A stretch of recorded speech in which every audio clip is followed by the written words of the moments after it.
Hello नमस्कार दोस्तों, स्वागत है आप सबका science by Sumit sir YouTube channel पर। मेरा नाम है सुमित और आपके सामने एक बार फिर से मैं उपस्थित हो चुका हूं एनसीईआरटी स्पेशल साइंस सीरीज वाली क्लास के साथ। और मैं उम्मीद कर रहा हूं कि इस सेशन से आपको लाभ मिल रहा होगा और अपने कॉन्सेप्ट को आप बेहतर कर रहे होंगे। बहुत सारे एग्जाम्स में सेशन सीधे सीधे उपयोगी है। अगर आप सीटेट एग्जाम की तैयारी कर रहे हैं, पेपर 2 आपका मैथ साइंस है, तो ये सेशन आपके लिए है। लेकिन अगर आप बीपीएससी, डीटीपीएसबी या फिर यूपी टेट, एमपी टेट जैसे किसी अन्य एग्जाम्स की तैयारी कर रहे हैं या स्कूल एग्जाम्स की तैयारी कर रहे हैं, किसी भी एग्जाम की तैयारी कर रहे हैं और साइंस के कॉन्सेप्ट को बेहतर करना है, तो ये सेशन आप ही के लिए है। और इस सीरीज में अभी हम लोग फिलहाल बात क्या कर रहे हैं, एनसीईआरटी क्लास 8 के साइंस बुक को डिकोड कर रहे हैं। ये चैप्टर नंबर 18 है, 17 नहीं 18वां चैप्टर है और ये लास्ट चैप्टर है। इस सीरीज का लास्ट चैप्टर, लास्ट क्लास है। इसके बाद हम लोग नेक्स्ट सीरीज की तरफ चलेंगे, क्लास 10th के एनसीईआरटी बुक को डिकोड करने वाले, है ना। तो ये 18वें चैप्टर का पहला पार्ट नहीं, दूसरा पार्ट है। इससे पहले 17 चैप्टर और 18वें चैप्टर का पहला पार्ट ऑलरेडी इस चैनल के ऊपर डाला जा चुका है। आप जाकर के जरूर देखिए। और आज हम लोग दूसरे पार्ट के ऊपर चर्चा करेंगे। हम लोग अभी फिलहाल वायु तथा जल प्रदूषण यानी pollution of air and water के ऊपर चर्चा कर रहे हैं। और चर्चा को आगे बढ़ाने से पहले एक सिंपल सा रिक्वेस्ट है, इस चैनल को सब्सक्राइब करना है। आप सब लोग सब्सक्राइब कर लीजिए, जो नए हैं, जिन्होंने कर लिया है थैंक यू वेरी मच। और टेलीग्राम चैनल को भी आप ज्वाइन कर सकते हैं, आपको लिंक नीचे मिल जाएगा डिस्क्रिप्शन के अंदर, ठीक है जी। तो ये काम आप जरूर कीजिए। और बाकी लाइक करो, शेयर करो, करो ना करो, लेकिन स्टडी को कंटिन्यू करो। अब पहला पॉइंट आज के सेशन में क्या है, क्या किया जा सकता है किस संदर्भ में भाई। तो जो पिछली क्लास हुई थी ना, इस टॉपिक का पहला पार्ट, उससे ये रिलेटेड कॉन्सेप्ट है, व्हाट कैन बी डन। हम लोग पोल्यूशन के बारे में बात कर रहे थे पिछली क्लास में, एयर पोल्यूशन के बारे में बात कर रहे थे।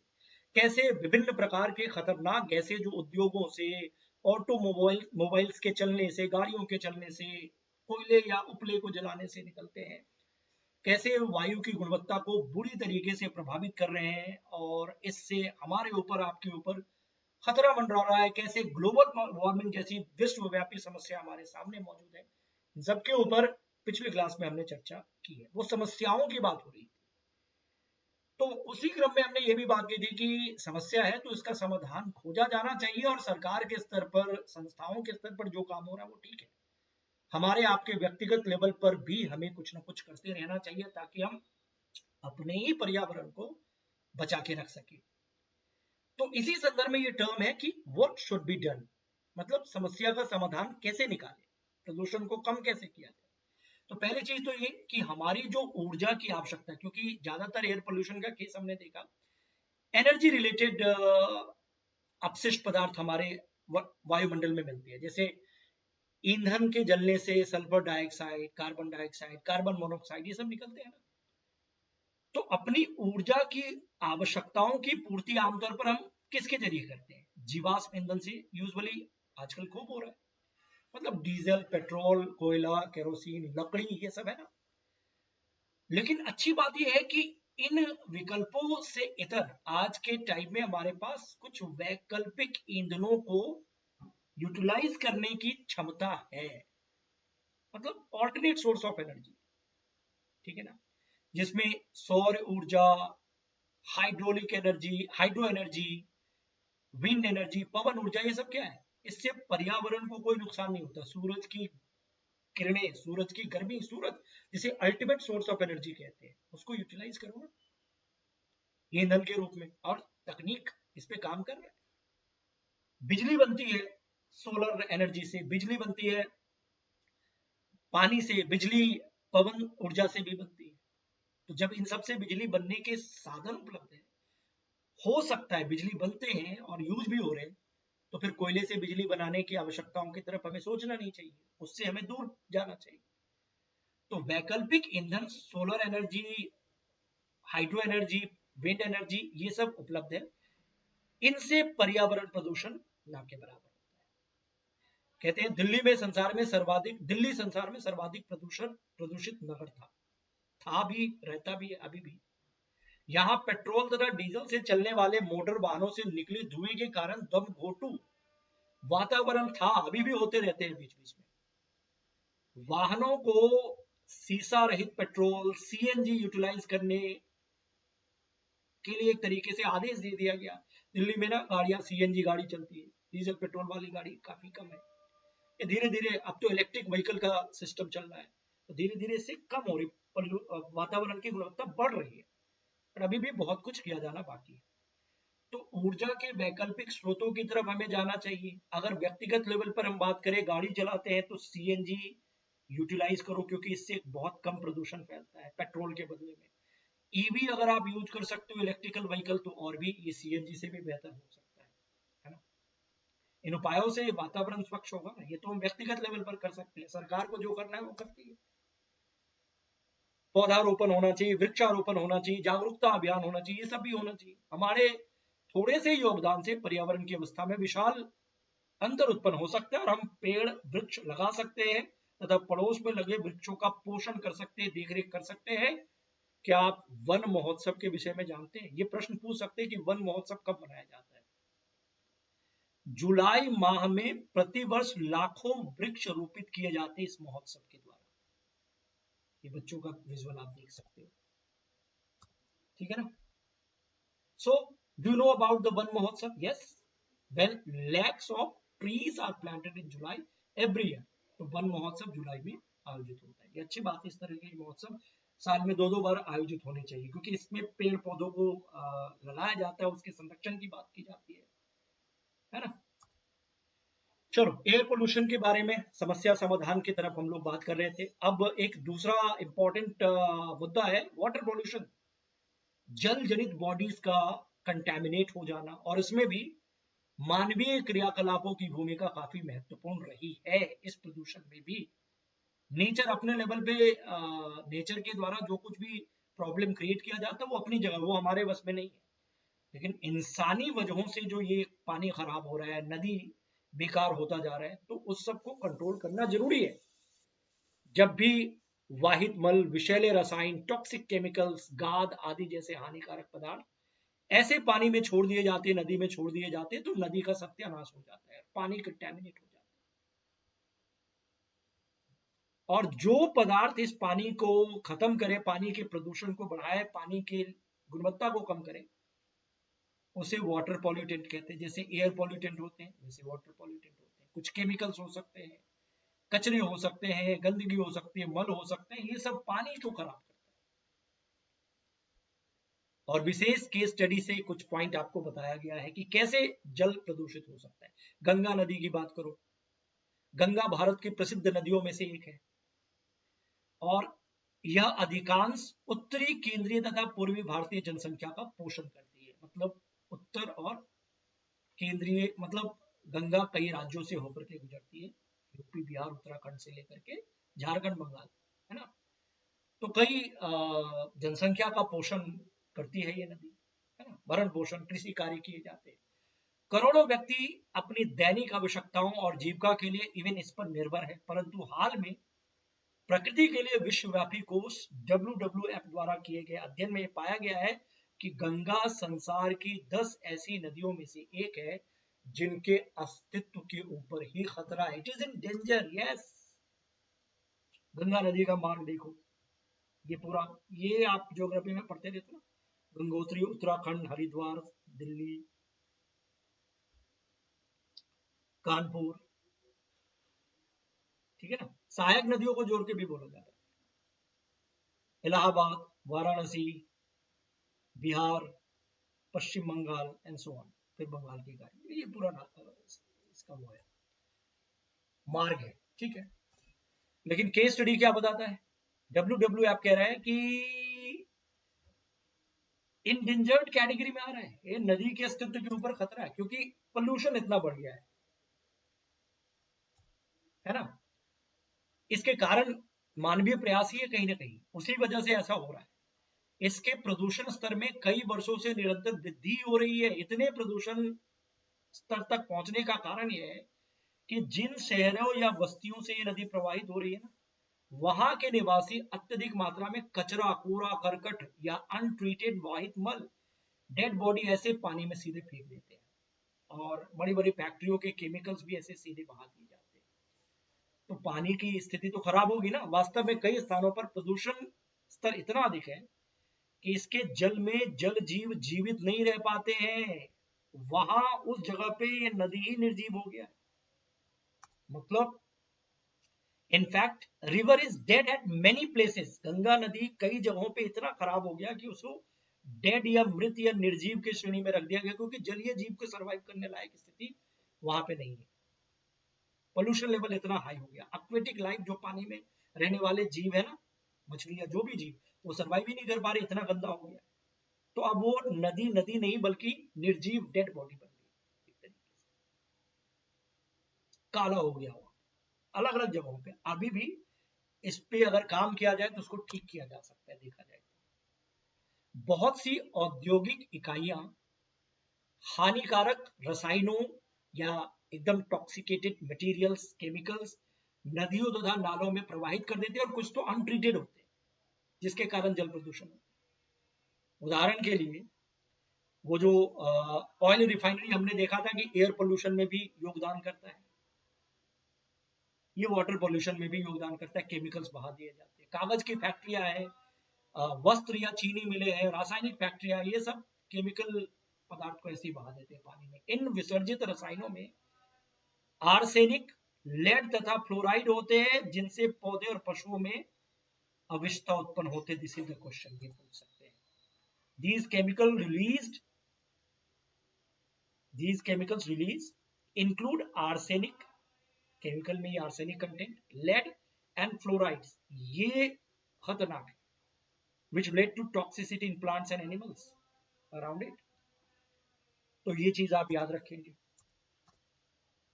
इसे रोकने के लिए सरकार ने नियम कानून बनाए हैं, प्रयास किए जाते हैं, फिर भी शायद प्रयास कम पड़ जा रहा है, इसलिए अभी तक उस लेवल पर रिजल्ट नहीं आया है जिस लेवल पर आना चाहिए। प्रयासों के क्रम में प्रयास जारी है, संरक्षण प्रयास कई सारे किए गए हैं, अभी भी चल रहा है, कई प्रोजेक्ट चल रहे हैं।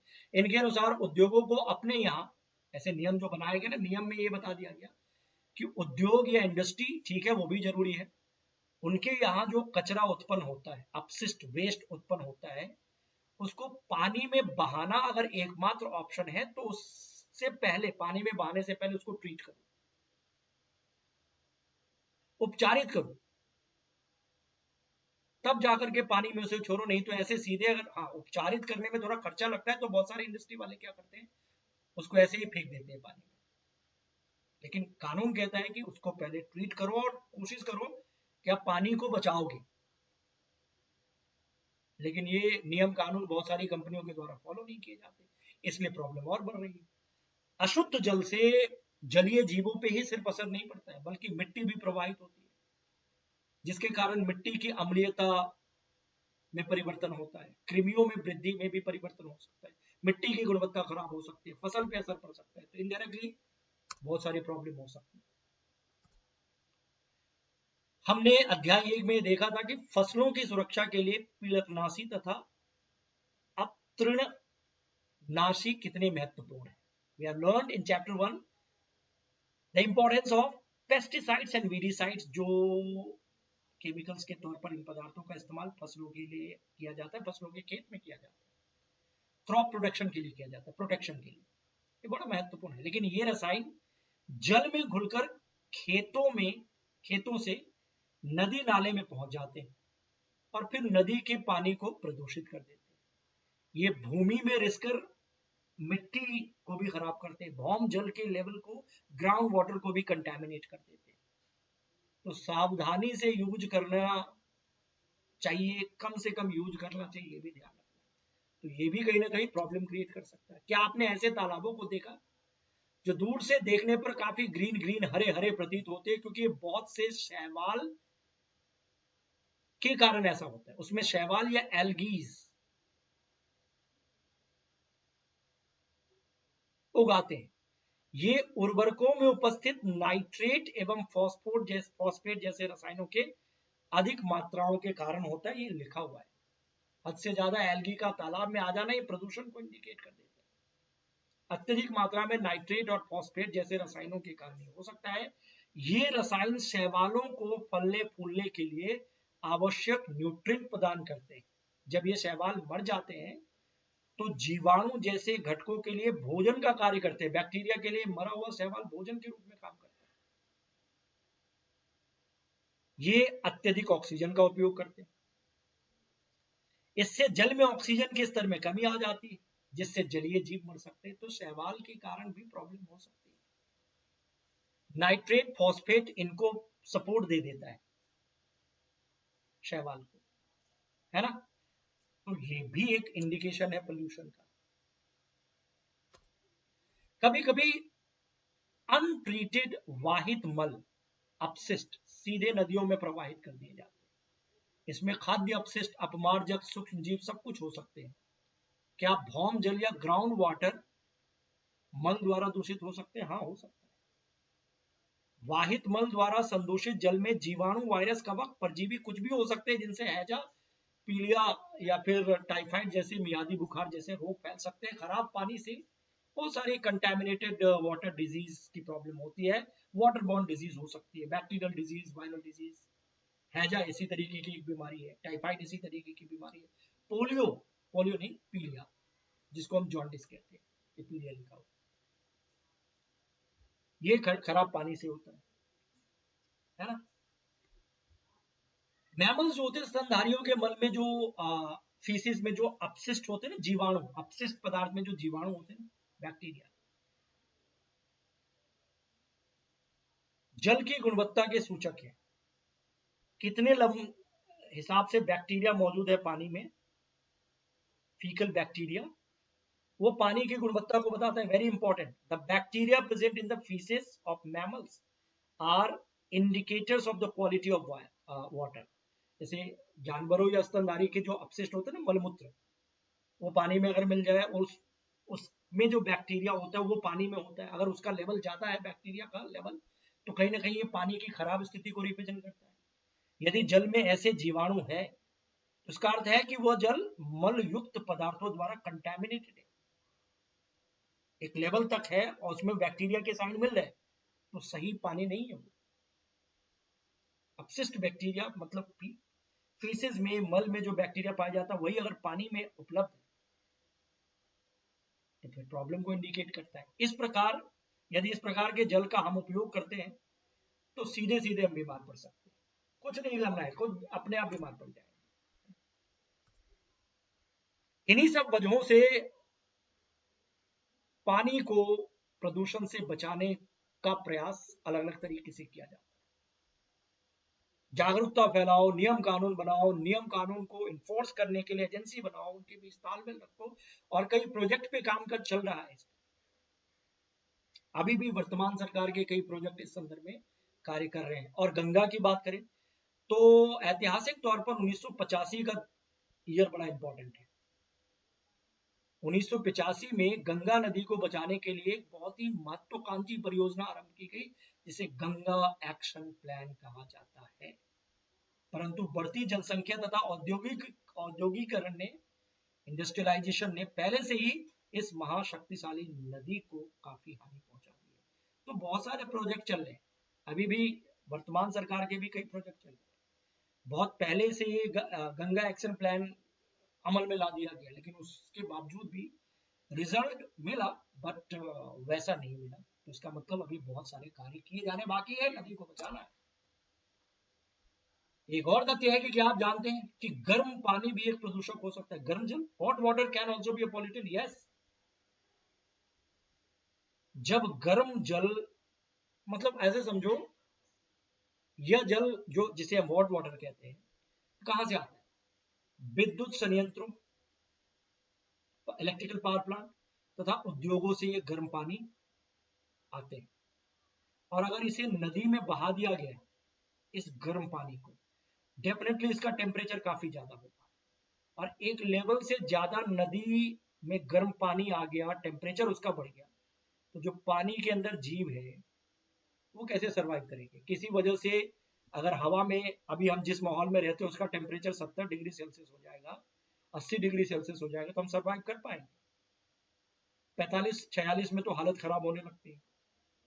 तो ऐसे ही होता है, नदी का अपना एक टेम्परेचर है, पानी का अपना टेम्परेचर है, जलीय जीव उसमें सर्वाइव करते हैं, और गर्म पानी बहा दे जबरदस्ती, तो उससे पूरे नदी का टेम्परेचर जरूरत से ज्यादा बढ़ जाए, और अगर इस वाटर बॉडी के टेम्परेचर में जरूरत से ज्यादा वृद्धि हो जाए, तो उसमें जितने भी जीव सर्वाइव कर सकते हैं वो सब मर जाएंगे या उन पर प्रतिकूल प्रभाव पड़ेगा। तो ये गर्म पानी भी प्रदूषक के तौर पर तो काम करते हैं, एक लेवल से ज्यादा अगर करना है तो ठीक बात है।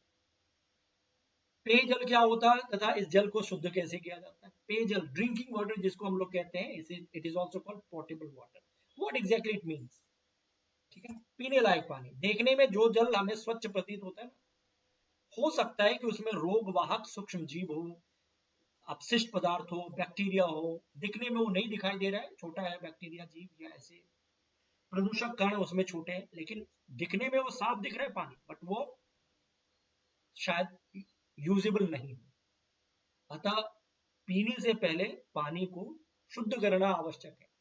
इसके लिए पानी को बॉईल करके, उबाल करके आप उसे शुद्ध कर सकते हैं, ताकि उसमें जो भी बैक्टीरिया वगैरह है वो उबालने से वो मर जाता है। फिर उसको थोड़ा ठंडा करो और फिर पियो। पीने के लिए जो जल उपयुक्त है उसे हम पेयजल, पोर्टेबल वाटर कहते हैं। आपने देखा कि किस प्रकार विभिन्न भौतिक तथा रासायनिक प्रक्रियाओं द्वारा जलाशयों में गिरने से पूर्व वाहित मल उपचार संयंत्रों में जल को शुद्ध किया जाता है। इस प्रकार नगर निगम अथवा नगर पालिकाएं घरों में आपूर्ति करने से पूर्व भी पानी को वो ट्रीट करते हैं। हम जो पानी पीते हैं ना, हमारे घर में जो पानी आता है, उसको साफ करके, शुद्ध करके, ट्रीट करके वाटर प्लांट में उसको फिर हमें भेजा जाता है, नहीं तो फिर बहुत सारी प्रॉब्लम हो जाएगी। और कहते हैं कि संसार की 25% जनसंख्या को निरापद पेयजल नहीं मिलता। ये भी एक सच्चाई है। 25% of world population is without safe drinking water. वो बस ऐसे पानी पी रहे हैं, लेकिन वो हेल्थ के लिए सही नहीं है। ये बड़ी खतरनाक स्थिति को रिप्रेजेंट करते हैं। ठीक है, चलिए अब आप देखते हैं कि let us see how water can be made safe for drinking. कैसे किया जा सकता है? एक तो उबाल करके पानी पीने की सलाह दी जाती है। स्वच्छ पानी जो आपको स्वच्छ दिख भी रहा है, हो सकता है उसमें बैक्टीरिया अगर होगा भी तो उबलने से वो मर जाएगा। लेकिन फिल्टर करने का भी प्रयास किया जाता है। आप देख चुके हैं कि जल को फिल्टर भी करते हैं। फिल्टर का सिस्टम भी मौजूद होता है, आरओ फिल्टर भी उपलब्ध होता है। यह अपशिष्टों को दूर करने की एक फिजिकल विधि है। आप प्रचलित घरेलू जो फिल्टर, कैंडल फिल्टर होता है ना, उसको भी आपने देखा होगा, वो सब पानी साफ करने का एक अप्रोच है। तो फिल्टर से पानी साफ करो। बहुत से घरों में ऐसे स्वच्छ पीने लायक पानी बनाने के लिए ना, उबाल करके उसको नॉर्मल किया जाता है। तो पानी के उबालने से उसमें खतरनाक जीवाणु मर जाते हैं, तो वो उबला हुआ पानी ज्यादा अच्छा माना जा सकता है। जल को शुद्ध करने की एक सामान्य केमिकल ट्रीटमेंट क्लोरीनेशन है। देखो, कैंडल से या इवन फिल्टर से पानी स्वच्छ करना, साफ करना, वो फिजिकल प्रोसेस है। लेकिन पानी में क्लोरीन मिला देना ये केमिकल विधि है, ये याद रखिएगा। ठीक है, जल में क्लोरीन की गोलियां ऐसे मिला देते हैं लिमिटेड अमाउंट में। उसका अपना एक अमाउंट होता है, तो वो ऐसे नहीं कि खाली क्लोरीन मिला दो, फिर वो हद से ज्यादा क्लोरीन मिलाना भी खतरनाक होता है। तो हमें सावधान रहना चाहिए। हमें क्लोरीन की गोलियों को इंस्ट्रक्शन से अधिक नहीं डालना चाहिए। इसका अपना पूरा इंस्ट्रक्शन होता है कि कितने पानी में कितना क्लोरीन डालना चाहिए। But chlorination we can say that is a process, it's a chemical method to purify the water, we can say that. ये याद रखिएगा, क्लोरीन भी मिलाया जाता है।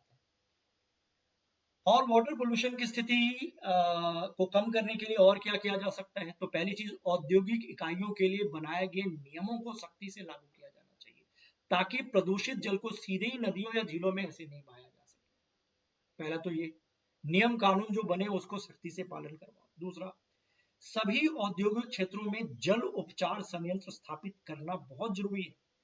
व्यक्तिगत स्तर पर हमें निष्ठापूर्वक जल की बचत करनी चाहिए, उसे बेकार नहीं करना चाहिए।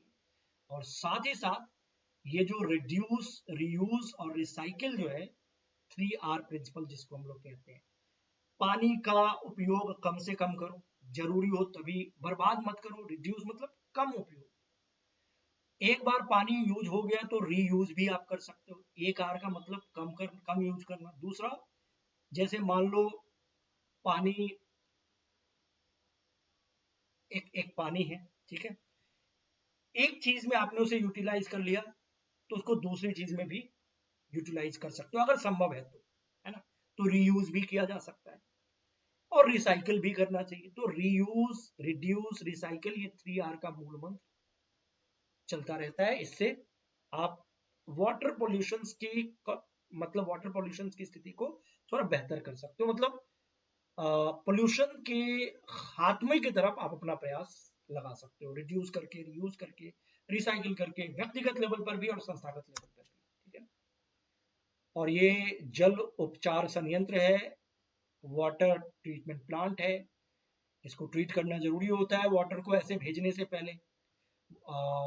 वाटर के ऊपर बहुत सारा काम करना होता है, तो इसके लिए पूरी व्यवस्था होती है और इस पे भी ध्यान देना चाहिए। मतलब यही सब पॉइंट है, तो ये जेनरिक पॉइंट है। होपफुली ये सारे पॉइंट हमने कंप्लीट कर लिए, डन है जी, कोई इशू नहीं है, दिक्कत नहीं है। और कुछ प्रश्न को अभी कैरी करेंगे, लेकिन उससे पहले चैनल सब्सक्राइब करने के लिए मैं आपसे रिक्वेस्ट करूंगा, करो सब्सक्राइब, अभी बेल आइकन प्रेस कर दो ताकि नोटिफिकेशन मिले। और टेलीग्राम चैनल भी यही है, तो लिंक पे जाके क्लिक करिए, इसी चैनल के इसी क्लास के डिस्क्रिप्शन में आपको मिल जाएगा और वहां से आप टेलीग्राम पे भी जुड़ सकते हैं। तो ये सब करते रहिए, बाकी पढ़ाई करते रहिए, लाइक कीजिए सेशन को, करो लाइक, शेयर करो, लेकिन सवाल का आंसर दो। निम्नलिखित में से कौन सा तरीका जल संरक्षण के लिए नहीं है?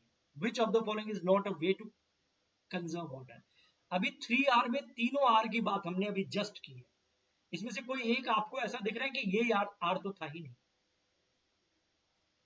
ये वाला था रिड्यूस, रीयूज भी था, रिसाइकिल भी था, रिप्लेस नहीं था, तो सीधा ये आंसर हो जाएगा। दूसरा प्रश्न है, पेट्रोल और डीजल जैसे ईंधनों का अपूर्ण दहन क्या देता है? कल के सेशन में बताया था, इनकम्प्लीट कंबशन आपको कुछ देता है और कंप्लीट कंबशन से भी कुछ मिलता है। तो incomplete combustion of fuel such as petrol and diesel क्या देता है आपको? ये आपको सिंपली बताना है, ठीक है।